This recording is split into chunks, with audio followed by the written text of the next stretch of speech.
a dream come true since winning the title of Miss Universe. Dawn Tagala gets an inside look in her New York apartment in this story. Magandang gabi po mga kapamilya. Ito po si Pia Alonzo Wurzbach, Miss Universe 2015.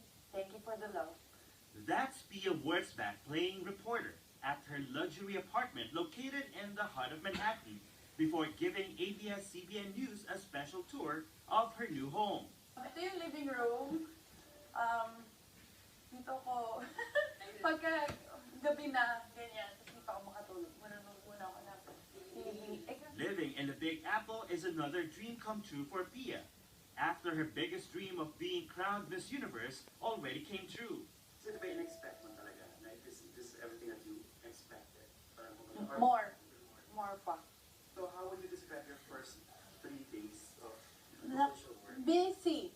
That's the way to describe it. There's no other way to describe it but busy. You love it.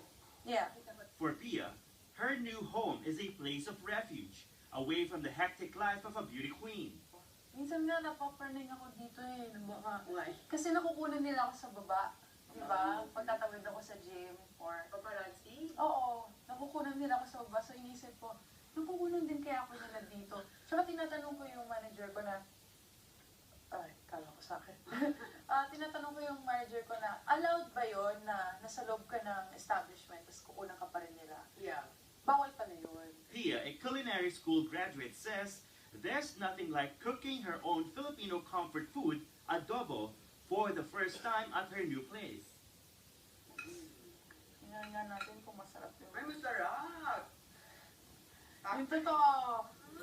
Masarap! Filipino food makes her miss home, but not for long. Sophia. Homecoming na! January 23! Totoo ba? Wurzbach is set to come home to the Philippines to a hero's welcome and parade later this month. Pia says she can't wait for her homecoming. Yung press con, ayan, ang daming tanong sigurado. Makakapag-Tagalog ako, kaya okay lang. Yung parade, yung motorcade, saan kaya gagawin? Hindi ko pa alam kasi kung saan yung scope nung parade. Manhattan will be Pia's home for the next 12 months until she passes the crown to the next Miss Universe winner at the end of 2016. Dawn Tagala, ABS-CBN News, New York.